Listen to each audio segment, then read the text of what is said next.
The problem of Nigeria is not gun and bullet. It's spiritual. It's spiritual. You can't fight an ideology with gun and bullet. Let me explain this. Sit down before we pray. I'm worried. Some people want to fight an ideology. How do you fight an ideology? An ideology is like a spirit. You can't fight an ideology. You can't use gun and bullet to stop an ideology. The way to deal with an ideology, you engage it with wisdom. The only bullet that can kill an ideology is the bullet of knowledge. Wisdom. Wisdom. The only way to deal with the ideology is to go back to the founder of the ideology and reprogram the ideology and stand at the central processing unit of the ideology and make sure it is rightfully corrected. If you remove the leader, have you removed the ideology? There are more crazy Nnamdi Kanu that will come up after Nnamdi. They are just hiding under him. The only way to kill this is not by gun and bullet. It's by engaging with proper dialogue, with knowledge and wisdom. This cry we are hearing here is not a cry of children, it's a cry of adults. The only way, I am not an advocate that Nigeria should separate, God forbid. No. But I'm saying the best way to handle this, listen to the cry of the children. Sit down. Everything is not gun and bullet. When you take the leader away, okay, take the leader away. The next, how many people are on the street? Do you know how many spirit of Biafra have entered people? Do you know how many? Do you know how many millions are carrying the spirit of Biafra around? So if you kill the leader or you take the leader away, can you take the spirit from everybody? Ojukwu is not here, but Biafra is alive. It's an ideology. The man who started it has left. Before he left, he kept quiet and lived peacefully and left. But the generation that have come have picked it up. And it's even worse than his own now. And they are engaging it with an idea, with knowledge. So the best way to deal with this is not gun and bullet. It's not gun and bullet. When the revolution want to start, the revolutionists, the first thing they will do, they will pass the idea and impregnate their followers. The only way to stop it is to stop them before they impregnate the followers. But if the followers are impregnated, that's all. All of them are carrying pregnancy. They will soon deliver to other children. If you have 2 million Biafra, you already have 4 million Biafra. Because they are selling the ideology. And now, I don't have a problem. But my own concern is that you don't take woman's life. The best way to do that, you engage them in the ideology. If you feel the ideology is not correct, you dialogue. You sit down with them. If dignifying them will make them feel important, then do that.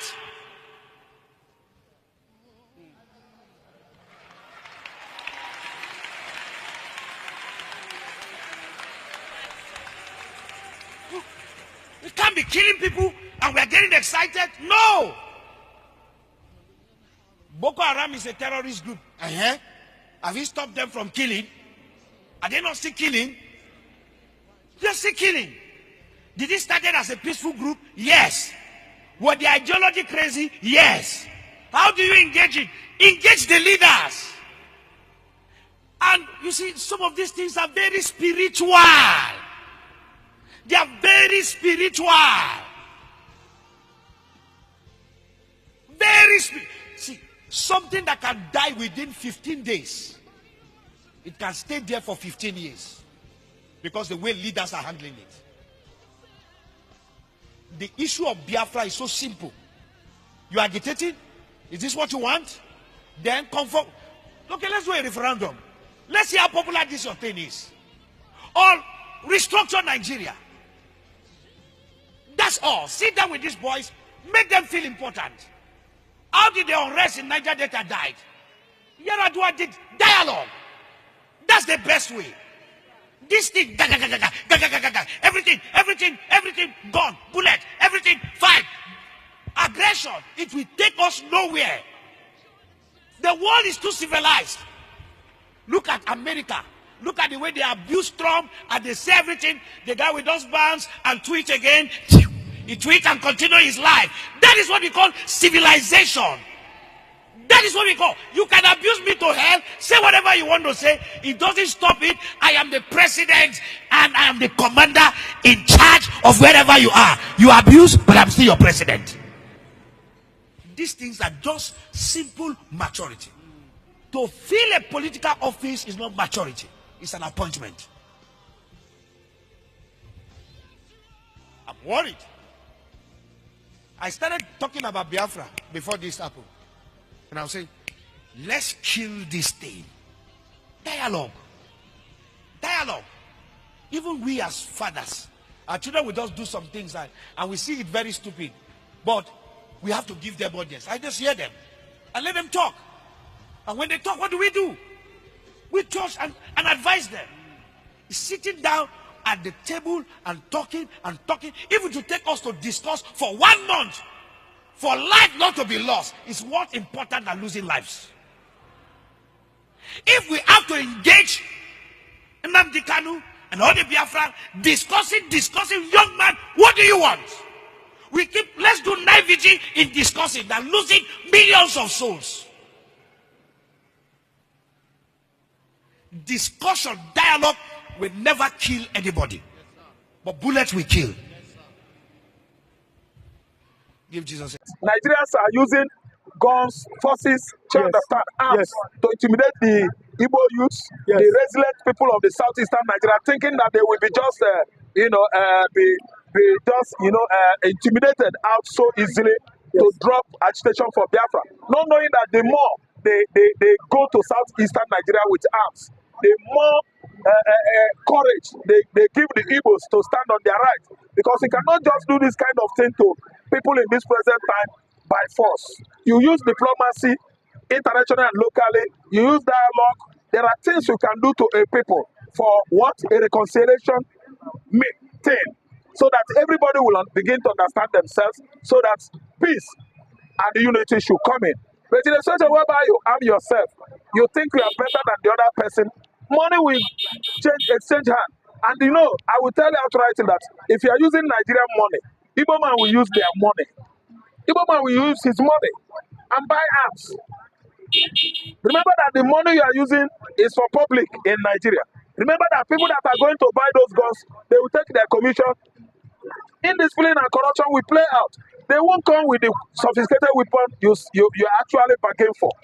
So, but these people are fighting for their blood and their life. They are going to use anything. They make sure that they spend their money on hardware, hard arms, firearms, to make sure that they defend themselves. That is where that prophet of a man is going to. That God cannot do it again. What can do it is peace. What can do it is bringing federal project or presence in Igbo land, implement it, let Igbo man see the difference since after the war. They will not say, let us embrace peace and forget pogrom. But this time around, no, since 54 years, nothing. 54 years now.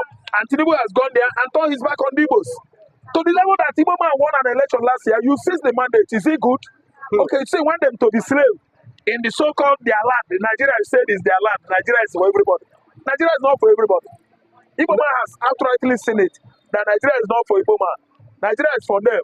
Those people that are at the office of presidency for how many years now? Then you see Igbo man working hard based on commerce and the industry, building up economy of any place, any state, any country they find themselves doing their businesses. Yet you say they are slaves. You that is not a slave master. What invention? Can you tell me what you have done in the invention of technology? What is it that you have achieved on the field of science and technology? Is it not only the Igbos? Have you done better than the Igbos? After the war, Igbos manufactured many things. Nigeria could not implement it because we are Igbos. But this time around, you can see that many industrial icons, they have come up with invention, building automobile, building aircraft, building medicine, drugs, even arms. Yes, they can do that. So this time around, necessity has proven that it is the chief of invention. Igbos, out of necessity, they have gone further than any tribe in Africa. So that's why this man is still saying that barrel of guns cannot do that. Thank you. Okay, so lastly, what do you think that will make the Igbo people to feel included in Nigeria? What do you think that government can do or they will do that will make the Igbo people to feel that yes, we are part of Nigeria, like the Yorubas and the Fulani people? Our sister tribe, Yoruba, I always use that word because in the southeast, it is in the southern Nigeria, it's Yoruba and Igbo. Yes. Our sister tribe and the Yorubas, yes, they of course know that since inception of the war and after the war, we are staying like brothers and sisters in southwest. Yes. There was never a time Yoruba man came into southwest, he could not rent house. Yes. He would be sleeping on the gutter. Yes. In front of somebody's house. He could not contribute to the development or well-being of that compound. He must say, no, I will go and rent. I will meet the owner of this house. Let me contribute and be part of this compound. Yes. They always do that. We know the kind of people that come from the up country called North. They came without North transportation. They enter the trailer. They come in, they started sleeping on the street, sleeping on top of gutter, and every extension from people's truck, that is their own homes. They don't contribute to anything to Lagos State economy. There's no place in the southwest that you are telling me that these Fulani invaders are contributing to the economy of that state. Is lie. But Igbo man has been doing that right from 1970 till date, even before the war. Yet they were not accepted. Yet they were not considered. Yet they regard them as slaves. When Tinubu last year told us that Yoruba people are not slaves, our locus, it is our turn to rule. So it is not the turn of Igbo man. So it played out after the election. During the election, Igbo man was discovered to have carried the day. What happened? Tinubu used his influence with the federal might and what? Forcefully stole what belonged to Igbo man. And we are saying, everybody is looking at us as one country. Unity. No, it can't work like that. Now nobody be Mugu now. Igbo man won't feel that he's feeling bad as I'm talking to you now. So what we are suggesting is that question you ask is good. He said, what is it that will be done for Igbo man to be reintegrated among the other nationalities? Because Yakubu Gowon said, after the civil war, he talked about 3 hours. He said, he first spoke about no victory back. That's 3 hours. He said reconciliation, reintegration, and reconstruction.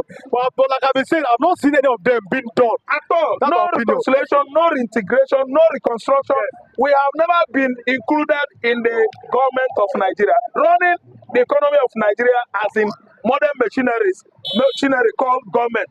Igbo man is not among. They only give Igbo man feature man position, get man positions. That is where Igbo man is being filled. When you talk about science and technology, they will invite one Obonnaya. Okay, he will head it.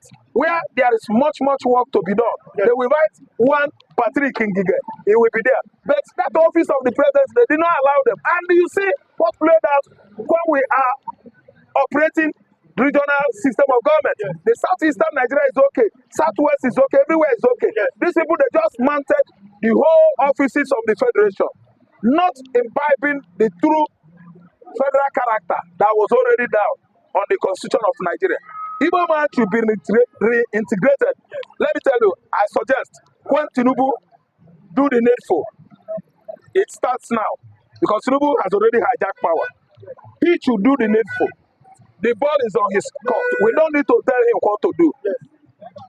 Nigerians should not tell him what to do. He is the head man now. Yes. It begins. It starts from him. Yes. Mr. Ralph, thanks so much for coming. Thank you so much, and God bless you. Thank you.